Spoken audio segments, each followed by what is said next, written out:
6 for 110.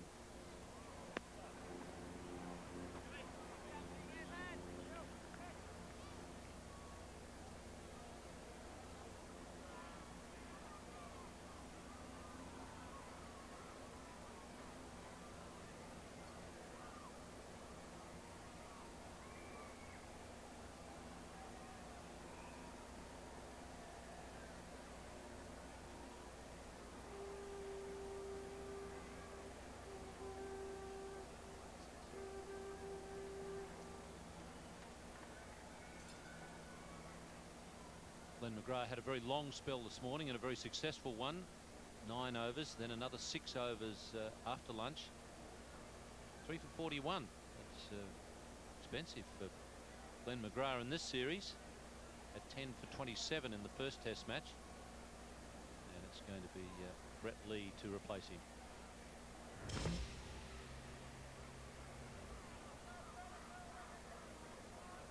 None for 31 since his hat-trick, Glenn McGrath. 2 for 24, Brett Lee from 9 overs. 5 maidens for Brett Lee.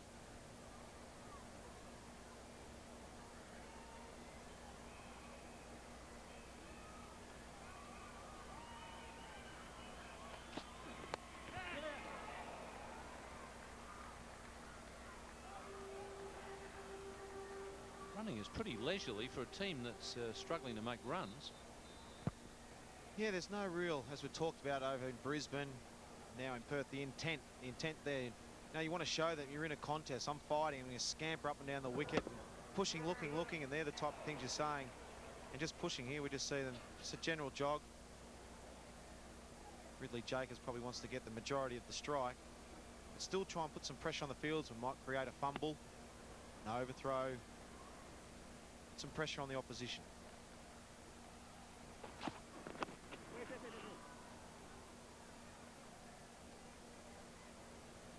Fremantle Doctor was in early. In fact, it was in before play started. And when it gets pretty strong, it's hard for the bowlers to swing the new ball. You might get the old ball to swing a little bit, mainly with the breeze the way it is at the moment. And it generally seems to be easier to swing the old ball back into the right-hander or away from the 2 left-handers who are out there at the moment. But difficult to get the ball to swing the other way with the Fremantle Doctor around. Yeah, exactly right, Ian. And one of the good things with Brett Lee, he does generally shake the ball away from the right-handers with the new ball, but with the old ball has got the ability to reverse swing the ball. We saw in Brisbane to Sarwin, a big in-swinging Yorker. And so it just shows you the skill, and I think that Brett Lee's addition to the Australian team really has been a major part of Australia starting to win some consecutive matches. Him and Glenn McGrath form a great team with the new ball. And just his raw pace has just added a different dimension to the team.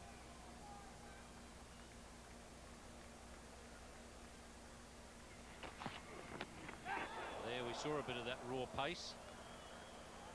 Jacobs isn't going to be put off playing his natural game. That's the good thing about him. No matter what the situation, we saw at 5:22 he came out, played some shots, just took his eye off the ball a little bit there, and beaten, as you said, Ian, with some good pace. A lot of talk during the week about Brett Lee might break Jeff Thompson's record for the fastest delivery ever bowled. Brett Lee, there's his career so much. 7 matches for 37 wickets at the amazing average of 15. I think that just backs up what we've been saying about his addition to the Australian team.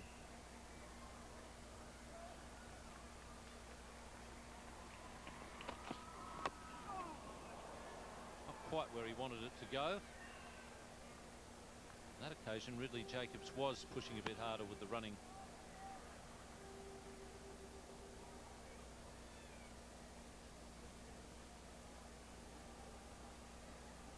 Yeah, Brett Lee, here we see, have a good look at Brett Lee's action. Nice and relaxed there at the start, just slowly building up. Not overstriding too much, just a nice, comfortable stride. We see the gather past the umpire, nice and straight. Arm up, reaching for the stars, and it's a lovely action. Good pace, good follow through, genuine fast bowler. 6 for 113.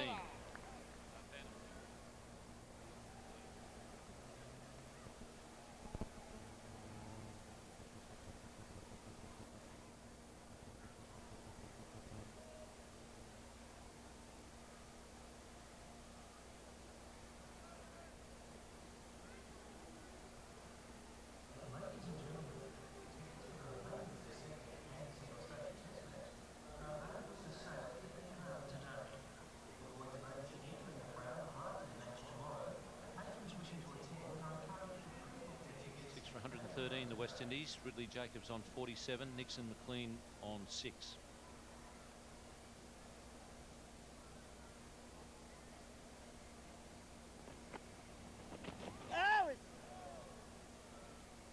A 75-run partnership between Wavell Hines and Ridley Jacobs.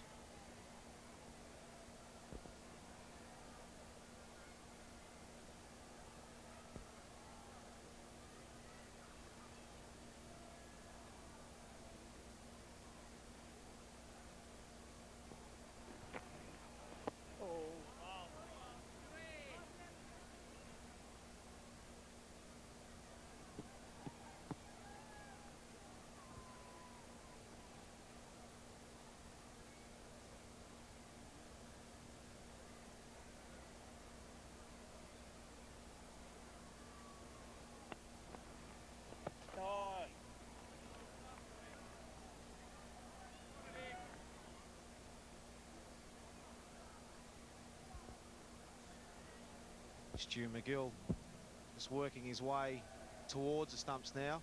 He's thrown a few out wide, tempting them, tempting the batsman, going in a bit straighter now for the umpire. I think he's setting him up for a wrong one.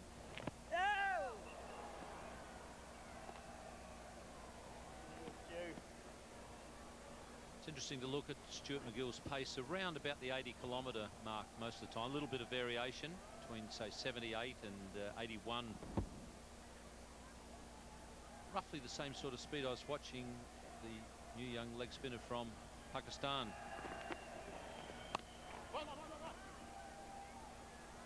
Danish Kanira is the new, I think, only 18-year-old from Pakistan, and his speeds around about, they're giving them in miles per hour, about 48, 49 miles an hour. Pretty similar sort of speed to Stuart McGill. Yeah, the speed is something that as long as it's basically irrelevant what pace you bowl, as long as you're getting the ball to dip on the batsman. You can bowl fast, you can bowl slow. As long as you've got some sort of loop, if you're bowling fast and flat, good players will pick you off. But if you're getting that pace around the 80 kilometres an hour and getting some dip, then that's hard work for the batters. It's 6 for 114. Over.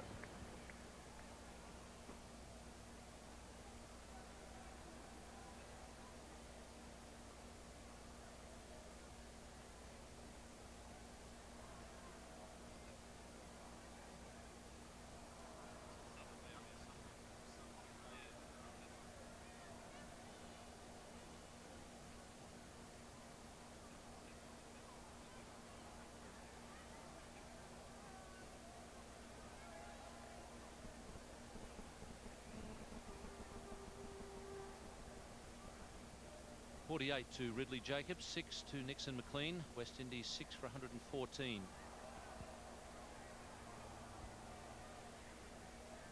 It's after being 5 for 22.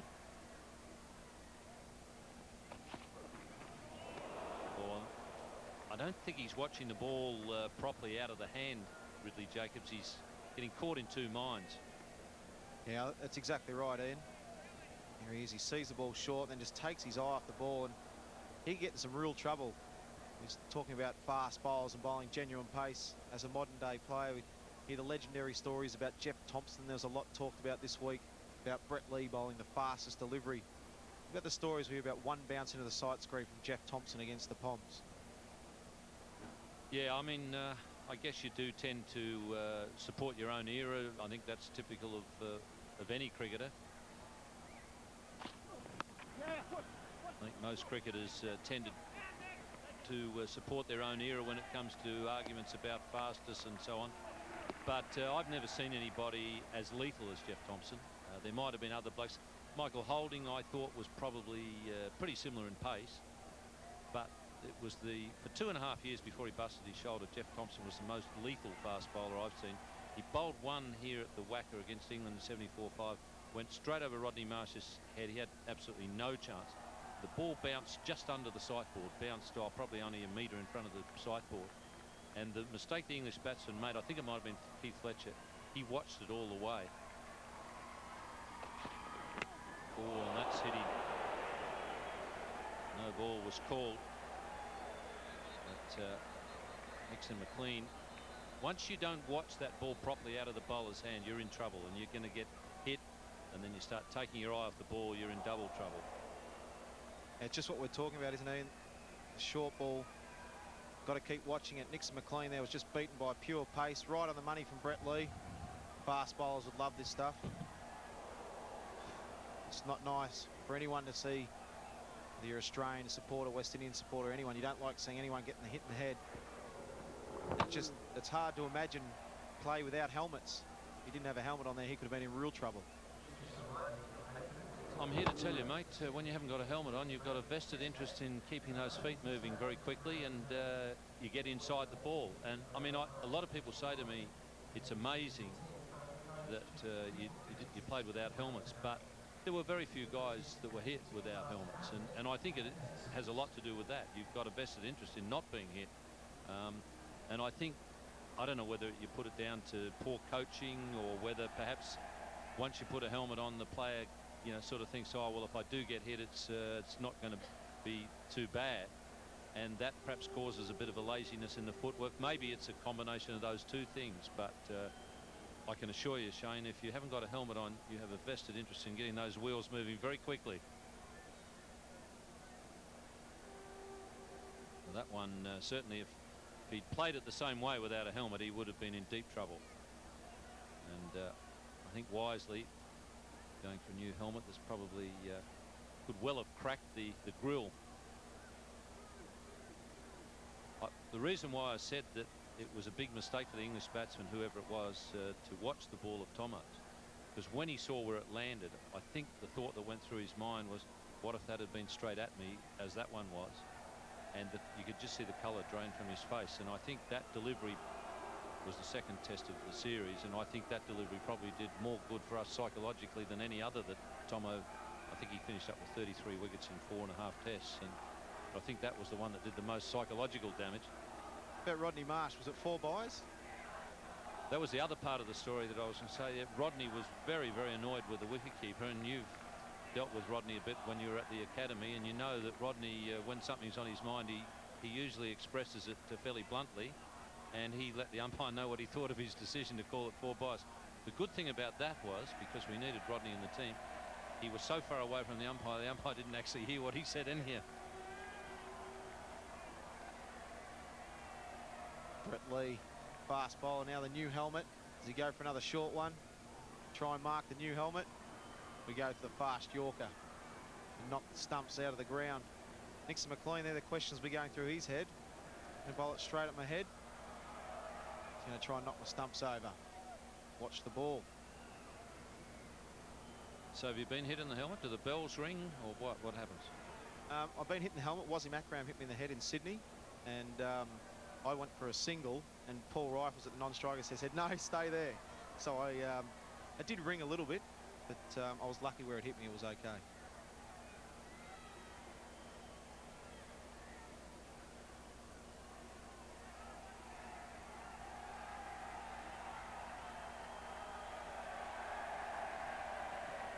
The third ball of Brett Lee's over, so he's got to face 4 more if he stays down that end.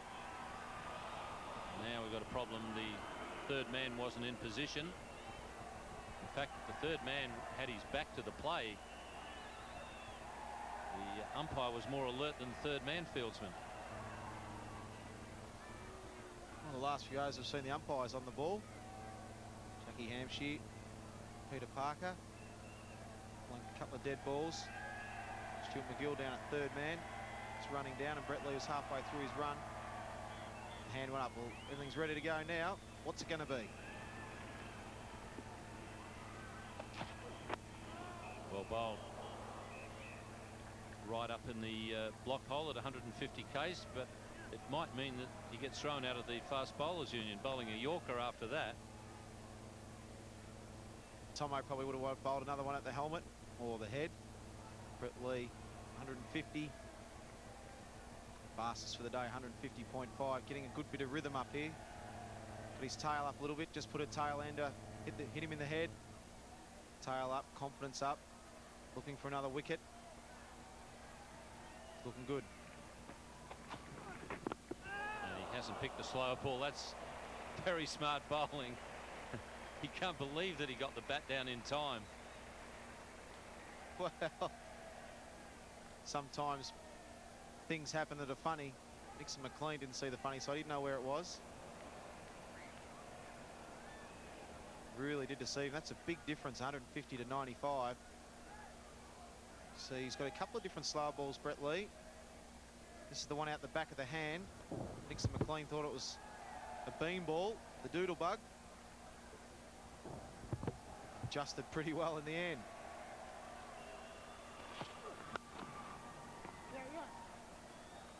Well, the hit in the head has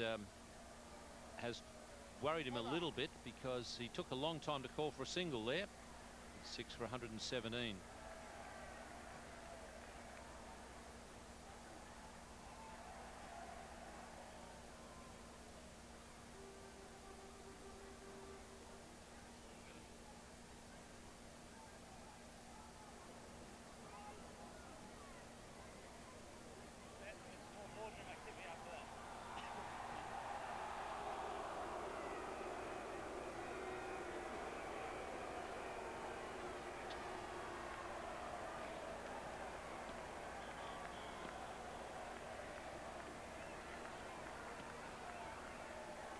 Seven to Nixon McLean, 49 to Ridley Jacobs. West Indies 6 for 117.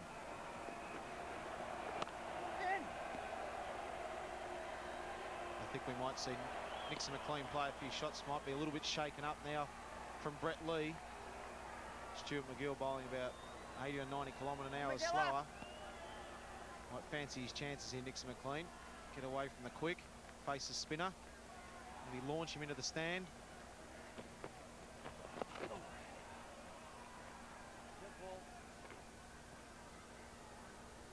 Guess it took him a long time to run a single. That last ball from Brett Lee. It must have the blow in the head must have rattled him a little bit, because normally someone would have been very keen to get down the other end and get away from Brett Lee.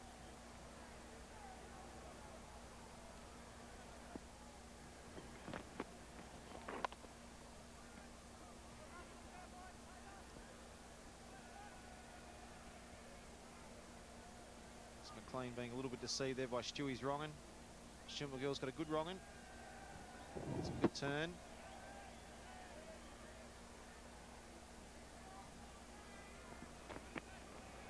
Oh, yes, Stewie. Talking about, well, I was talking, there's a bit of a variation there in speed. The subtle variations are the important ones for a leg spinner. Yeah, any sort of thing you're going to do different, whether it be a wrong'un or a flipper or a straight one. You don't want it to be completely different, like 90 km/h to 75, because that's when batsmen can pick it just on the trajectory or the flight, and especially to a tail end, if it's the same sort of pace, maybe a fraction slower, as you're talking about, in like 77 to 80 km/h. They're the little subtle variations you look for. We see at the start 76, then 84, 80, pushed him back, then slowed it up. It's good bowling. He's bowled him. Nixon McLean couldn't resist the challenge. The ball was up in the air, and Stuart McGill has got his second victim. Yeah, well bowled. They're the subtle variations. Throw this one up. Bowled a couple of wrong-uns to them. Then bowled the leg break, spinning back, threw it up. Good delivery. A little bit of drift away. Nixon McLean. I don't think he wanted to face another over from Brett Lee. It's 7 for 117.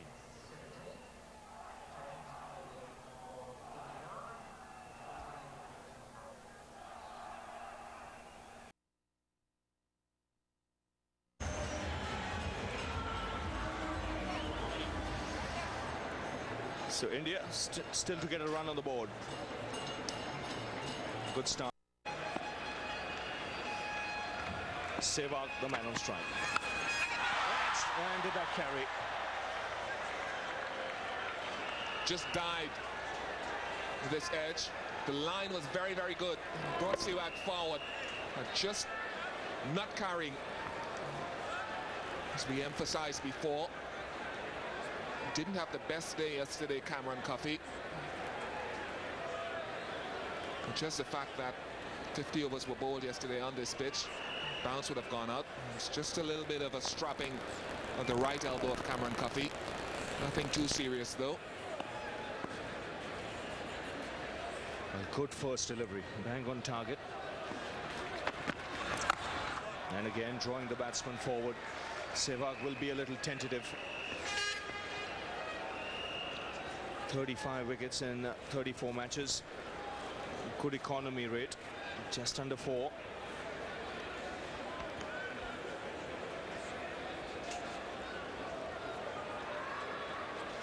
What's interesting, Ravi, about this, it's an edge, but look at the stride that Sehwag gets. It's a big stride, much bigger than anything we've seen from him so far in this one-day series. He's obviously been spoken to. Yes, he'll be tentative because he missed out in Barbados. He missed out yesterday, but I wonder what the management has told him. I hope they've not told him to just curb his natural instincts, because the ideal thing to have told him was to be selective in your shot making, spend some time at the crease, but keep playing your natural game, because that's the best way he plays. If he tries anything different, he really won't achieve anything.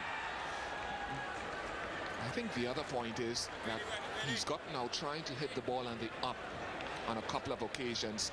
And because of the steeper bounce here in the West Indies as opposed to India, steeper bounce from the taller West Indian bowlers, that's always a danger.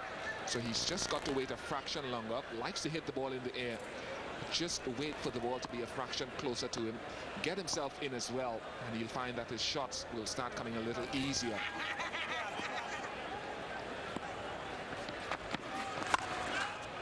He's off the mark, and off the mark in style. First boundary of the innings. Well, he's done a couple of things right here, Sehwag. He's tried to hit the ball on the ground, and he's waited until it's a little closer to him. And that's what we were speaking about. That's a proper shot. Good stride, not the biggest, but he got over the ball.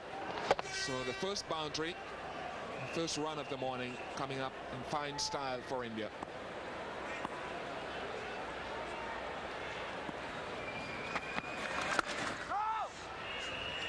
It's 4 for no loss. Over.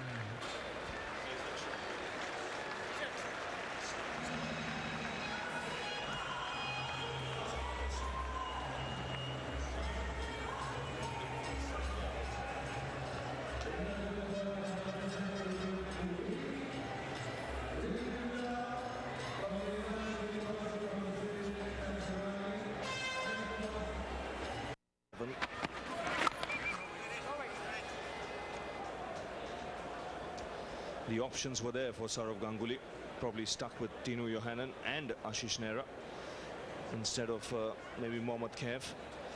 Or probably even thought of a spinner, because this pitch will get slower as the game progresses. It's the same pitch that was used yesterday. India batting first.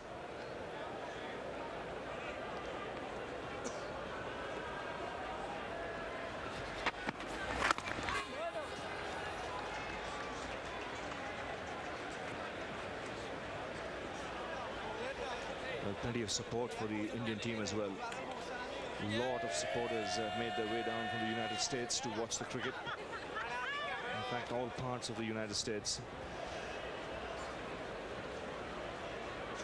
And they've learned quickly.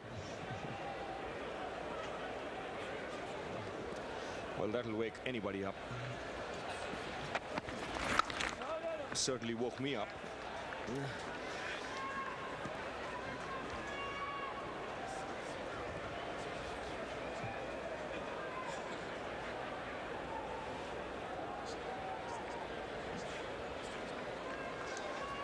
The West Indies have chosen an 18 to tour England and Canada. And just to the left of the screen, Darren Ganga, the man in picture there at the moment, he will be captaining that 18. He snuck through a little bit of inward movement.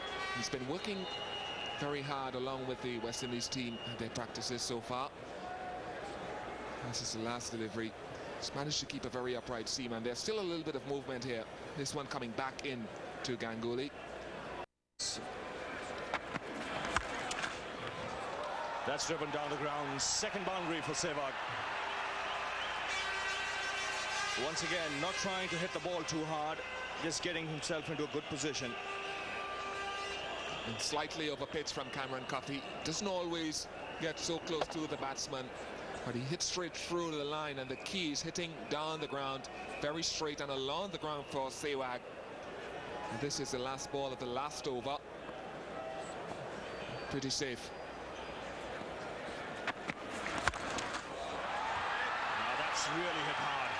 That smash back, consecutive boundaries. He's warmed up.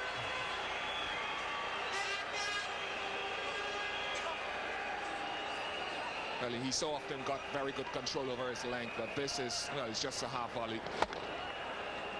This is easy stuff. Dished it up and well dispatched from Sehwag. Still not getting a big stride in, and at least his shot selection is better.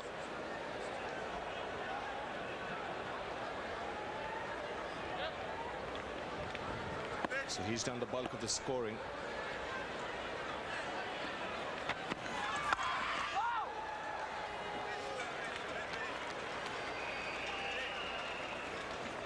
He's a clean striker of the ball.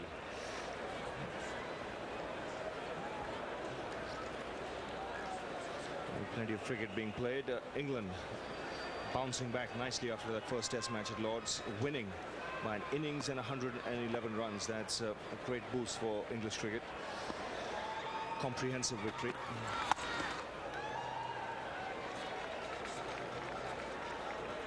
The Indian team travel from here and play against England. That's after Sri Lanka finished their tour.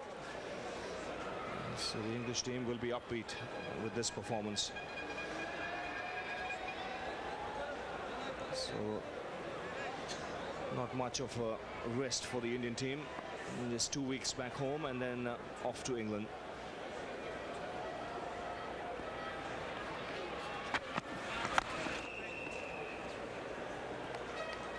It's a better adjustment from Cameron Coffey. A solid defensive shot as well from Sehwag. The mental side of it is so important. Pacing yourself over an innings in one-day cricket, it's not all crash and wallop. Good stride, you see. He's focused. Yes, and what you can see is allowing the ball to come onto the bat. He's playing late. He's not pushing at the ball with firm hands.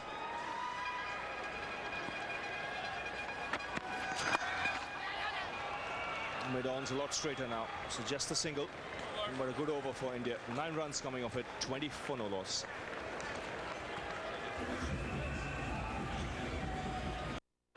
Magnificent shots. Ganguly in strike now.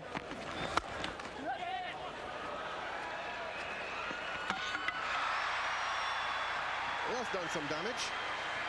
Not to the Indian captain, but to those stumps. Spectacular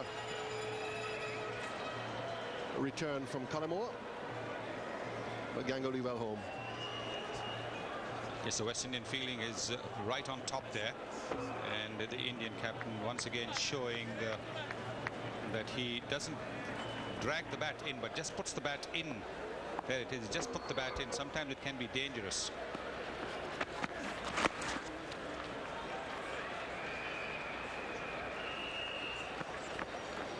Little edge onto that, so the run counts. This is the attempt by Collymore to get Sourav Ganguly out, run out, and Sourav Ganguly not dragging the bat in as schoolboys are taught, but just putting it over the crease. That can get you into trouble. It's got him into trouble once. He's, I remember in South Africa being run out. Amazingly, a lot of Indian batsmen tend to do that. Instead of dragging the bat in, they tend to just plonk the bat over the crease. Now, what is the reason for that, Sunny? Any explanation? Well, that you have to ask the coaches of these players, because this is something that is taught to you at the formative stages, and really doesn't have to be taught. You just know that that's the way you get the bat in. He played that shot wonderfully yesterday and does so again. He came down to Cuffy yesterday, hit him over the covers with that identical shot. Of course, that was a 25-over match. Plays that shot really well. Yes, he does. He gets down the pitch with a lot of confidence against the quicker bowlers. Gives himself just a little bit of room around the leg side, so that then he can free his arms and play the shot inside out over extra cover. does execute that shot very well, Saurav Ganguly.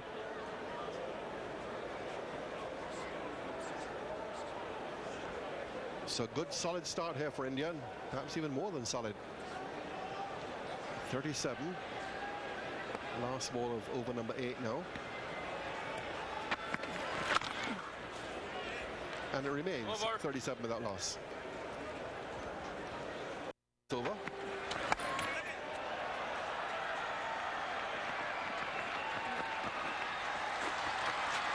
Very good piece of fielding, even though the return was a little bit awkward. Dillon got around very quickly and released the ball quickly. Limited the batsman to just the single. Yes, he's been very athletic in the field, Merv Dillon. Even in the test matches, he's been very, very quick. He's taken some fine catches, and this time getting rid of the ball very, very quickly. This is how Virendra Sehwag was out, trying to work the ball away to the onside. You can see how cramped he gets. The left hand doesn't move up at all over the shoulder. There it is.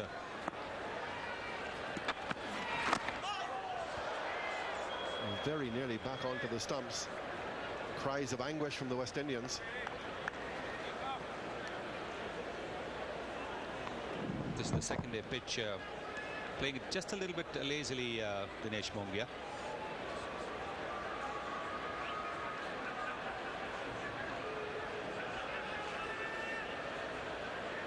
Mongia has been the man in form for Indian limited overs cricket in recent times.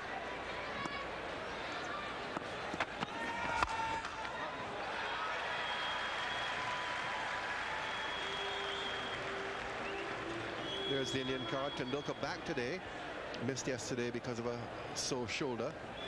Vives Lachman took his place. Well, he's out now. Tendulkar comes back for him. And there's a change in the bowling as well. Ashish Nehra, the young left-armer, comes back for Tinu Yohannan. Yohannan 50 off his 5 overs yesterday, including 25 in 1 over when he was bowling to Chris Gale.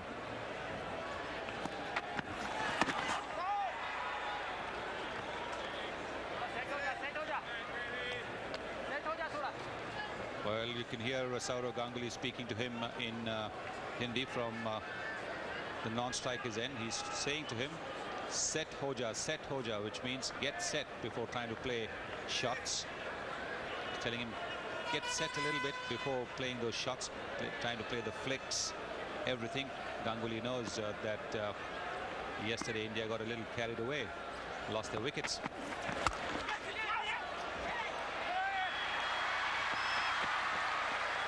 Gets him off the mark.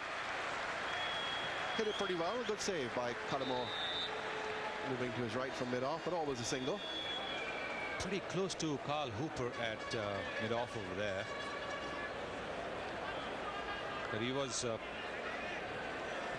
in his follow-through. He had the momentum, Dinesh Mongia. So was able to go through with that single, quick single, although it hit the ball very hard, very firmly.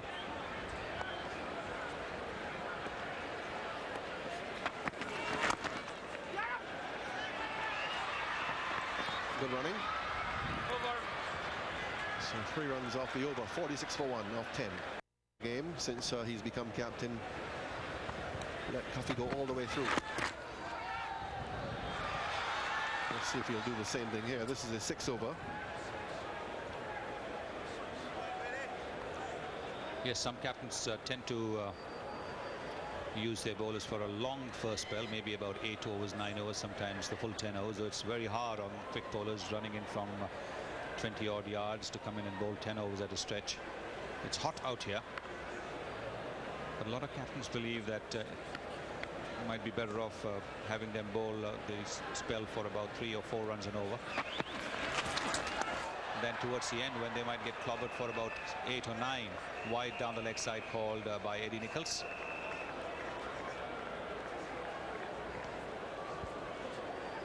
He really is lucky it's only a wide. Because if Ganguly had just got something onto that, the fine leg is in close. He's in the field restricted area. And anything which goes to his right or left is going to go for 4.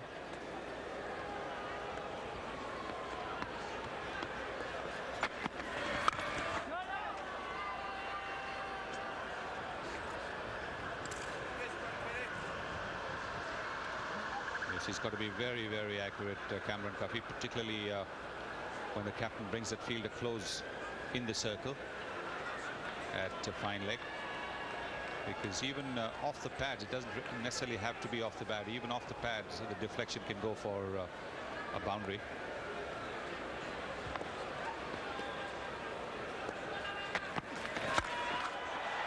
Back over his head, swatted away.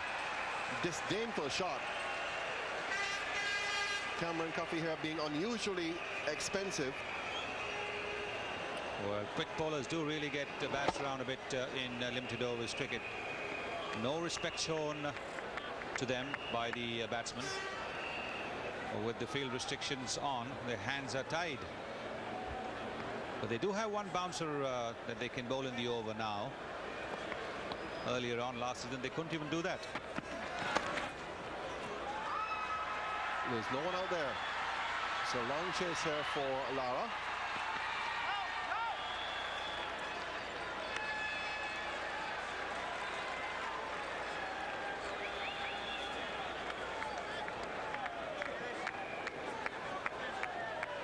Cuffey's giving over 5 runs and over.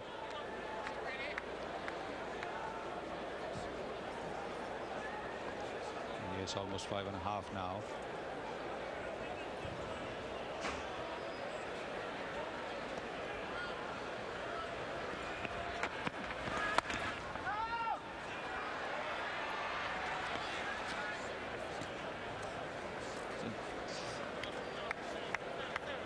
This was bowled very slowly, about 110 k's per hour. Fast bowlers do tend to slow their pace down to defeat the batsman's aim when he's coming down the pitch.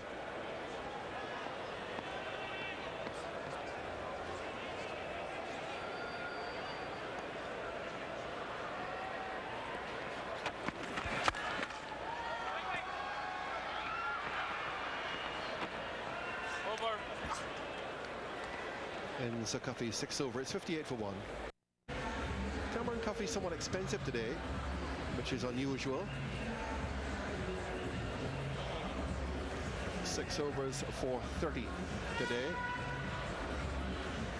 But since he has come back into the international scene, Cameron Cuffey has been very economical for the West Indies.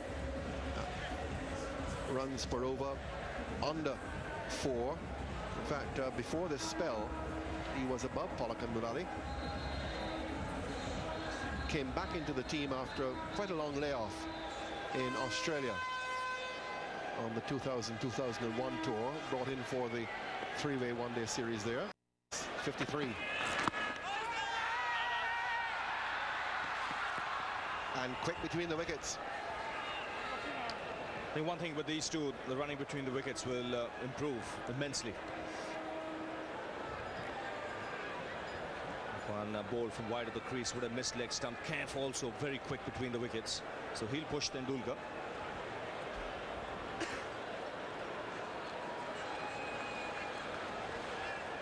be interesting to see how he plays it now. He'll probably still knock the ball around for another couple of overs and then decide to take a few chances. Being out there in the centre for some time now, he'll have a definite idea of what total India should get on that surface. We've seen the odd ball already stopping on the batsman. So anything in excess of 260, I reckon, is competitive.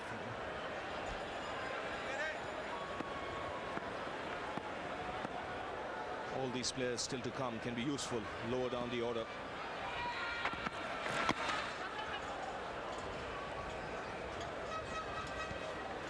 Little edge onto it. So Kemph gets a run and Tendulkar comes back into the strike. So single off the first 3 balls of the over. Strike rotating. Slightly overcast now, but the cloud is high. And a good sign that the breeze is strong as well. Blow whatever cloud there is over the ground away quickly. Wide. Wide signal, but Tendulkar would believe he's missed an opportunity, because fine legs up in the circle, that's not the line Cuffey would want to bowl. Tendulkar had got any bat on that last one, might well have resulted in a boundary.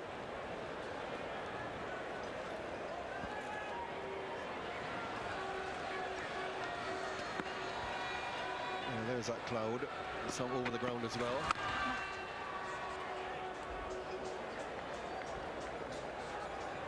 But it just doesn't have the feeling of what we had yesterday morning that cut the match in half. A few drops of rain up on our camera in the Hilton Hotel. No more than drops. No, Tendulkar's over at Square Leg having a chat with umpire Tiffin. I don't know what that was about. Maybe he's seen some of the weather coming, and he wants the Duckworth-Lewis system explained.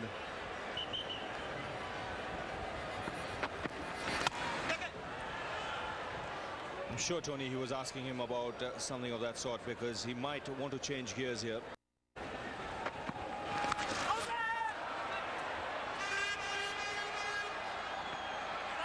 Good foot save by Pedro Collins, and a good return too. Good bit of work down there by the fast bowler.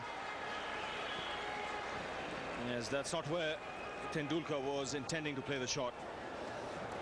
It's gone off the leading edge here. He was eyeing the onside. And see, he's looking to pick his spots now. And there's a big gap on the onside between long on and square leg. And now square leg coming a lot squarer on the boundary on the onside. It's still a big gap on the onside, and Tendulkar is eyeing that gap. He'll probably use Cuffy's angle.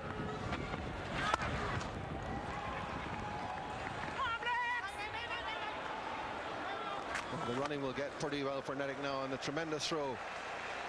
Wavell Hines, he's got the best arm in the West Indies team, and on that occasion the most accurate as well. Yes, not only has he a good arm, he's quick across the turf as well. He's a good man to have in the outfield at this stage. Covers the ground quickly. Nice strong arm.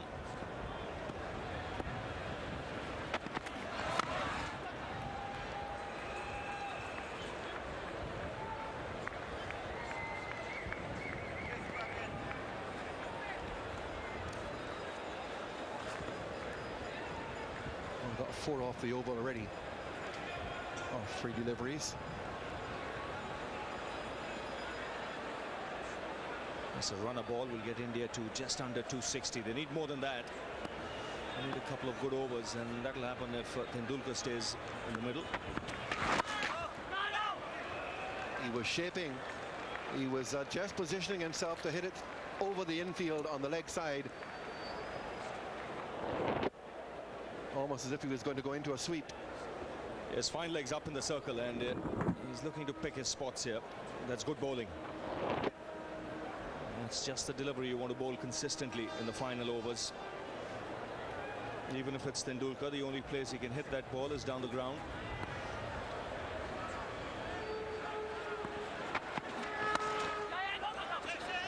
Opportunity for a run out.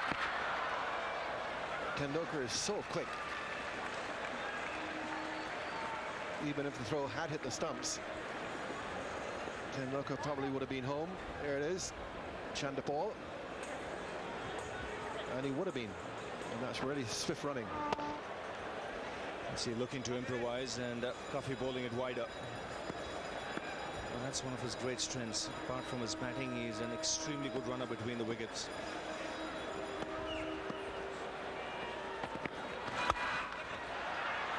Has cracked away. Hines out there, and a bit of a fumble. Didn't cost the team any, because they were always going to get 2. Ends the Average that type of strike rate over a long career is good. Cameron Cuffy, Mr. Economical.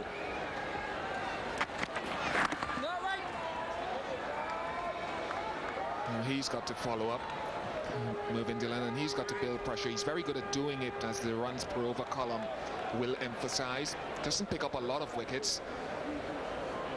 Best of 4 for 24. But more than likely, more often than not, he's spot on for his duration of overs. So everyone's got to work in a partnership from West Indies' point of view.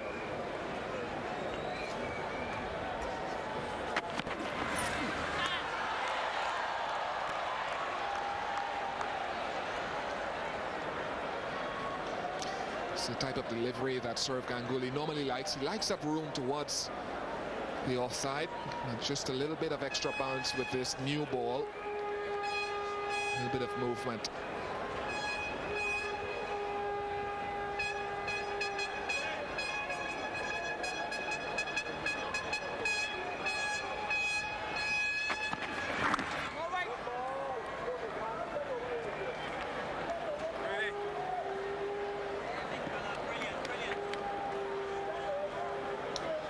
The Indians need not be in a hurry early on.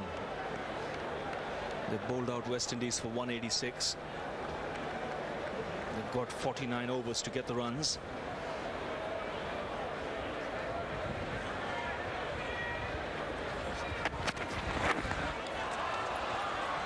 Work for the man at third man. He can't cut it off. So the first boundary of the Indian innings.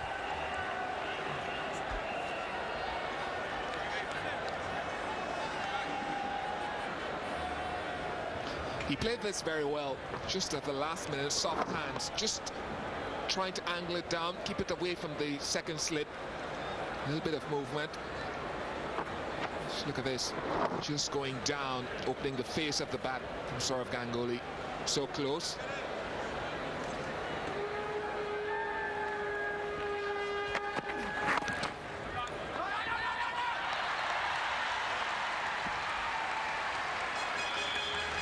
He's a very good fielder, Ryan Hines. That's the fielding required for the West Indies. In fact, it was Wavell Hines.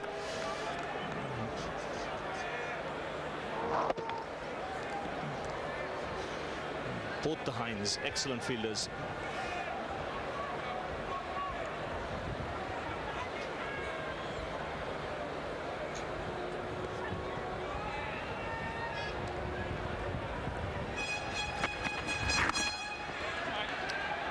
For no loss.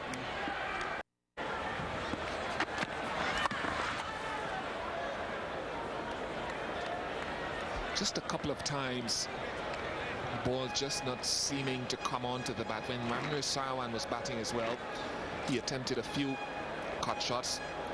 Just came off the bottom of the bat, the toe end.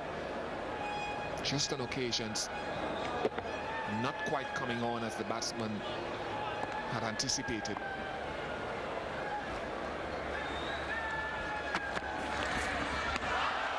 That's the length to bowl to Sehwag. Mentioned earlier, he likes to sit on the back foot. Didn't get forward, did he? Just look at where the front foot is on the crease. Just wafted the bat at it. Need to get a little bit further forward than that. Expose yourself, expose your technique.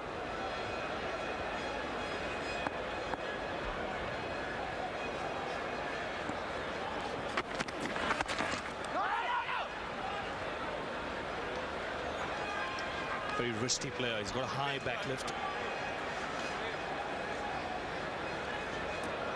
And stockily built, very strong in the forearms.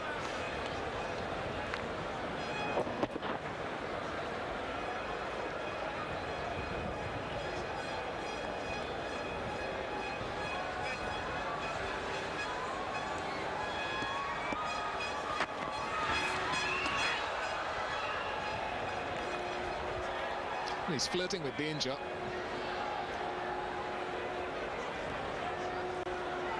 On these bouncy tracks, he's going to have to be a little bit more decisive with his footwork. And when you open the face of the bat like this with two slips in place, you're asking for trouble.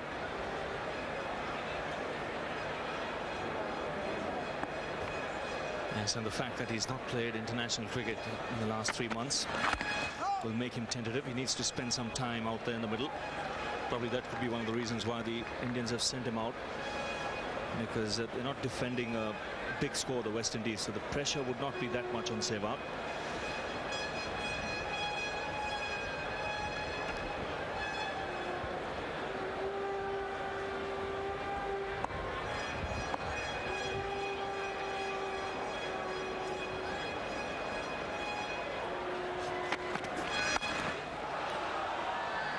That was uppish, but he'll pick up the single and keep the strike. 15 for no loss.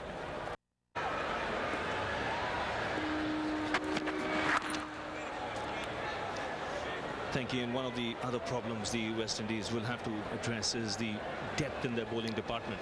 They've got 3 specialist bowlers, and 20 overs have to be filled by part-timers. Now that's the worry Carl Hooper has, especially in a situation like this where you need strike bowlers to pick up the wickets.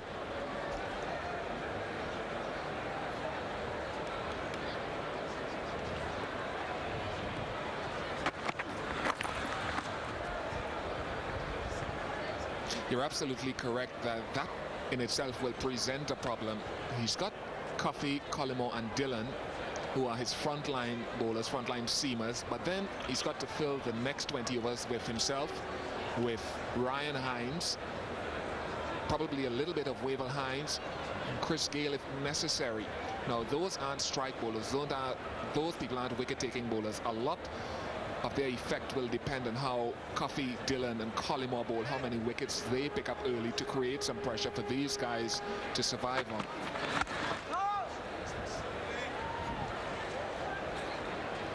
So it's something India will be thinking about as well. They know they can probably see out these guys and wait and capitalize on the lesser armory of the West Indian bowling.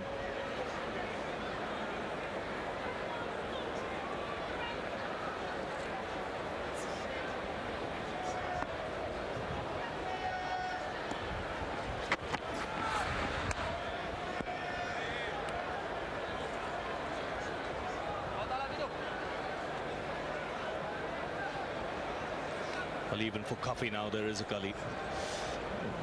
Brian Lara missed out today.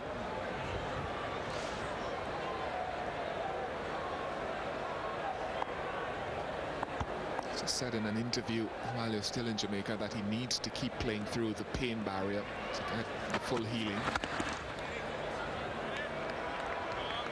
of his hand. He does experience a little discomfort.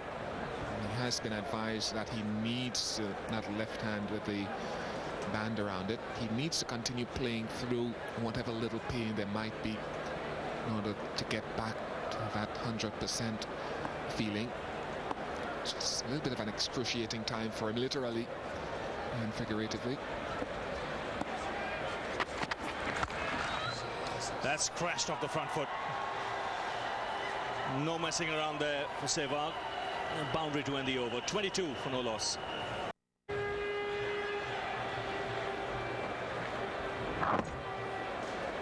come around to his left quite a bit. Ramnur Sawan. Clean pick up, causing some pressure. Ganguly got back in time, even if it had hit.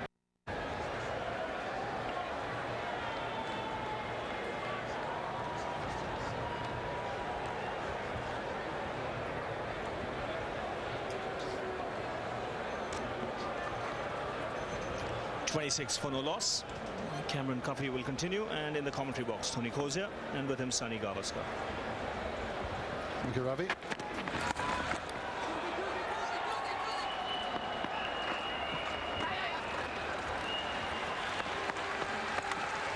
So a good couple of runs for Sehwag, who has really taken everybody in the press box downstairs, West Indians who have not seen him, of course, I'm referring to, by surprise. They've had to blink twice to realize it's not Sachin Tendulkar. Bill, like him, very much like him in every respect. No.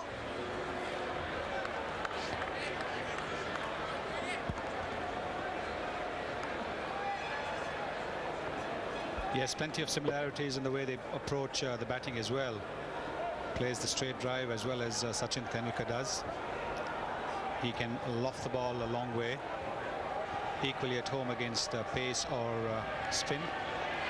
The only difference is, Tony, he drinks the right drink.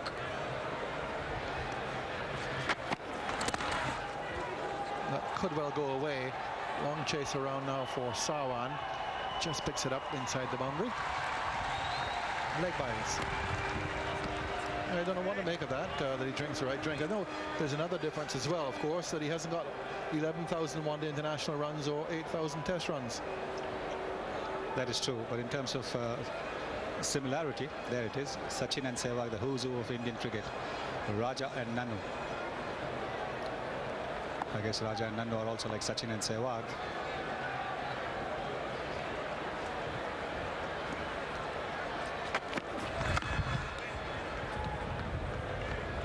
Well, if you are going to copy someone, Sachin Tendulkar is not a bad example to follow. Got 100 on debut in Test cricket against South Africa last year when Tendulkar was at the opposite end, also got 100. Saw him on television, I must admit, make a wonderful 100 against New Zealand in the one-day international in Sri Lanka.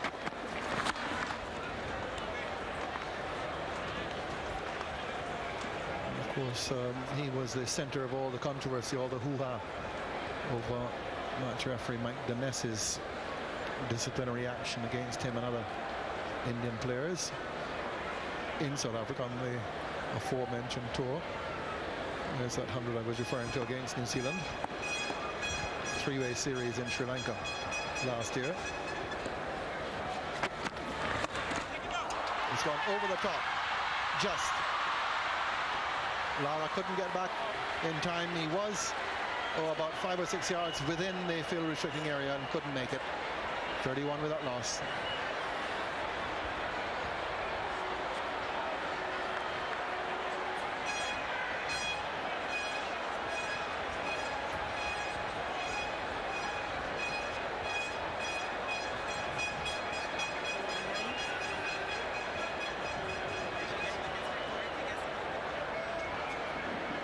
Next 9 overs, another brand. You shouldn't put ideas in people's heads, Sonny. Because that's exactly what someone will start doing. Some marketing whiz kid somewhere watching will say, hey, that's not a bad idea.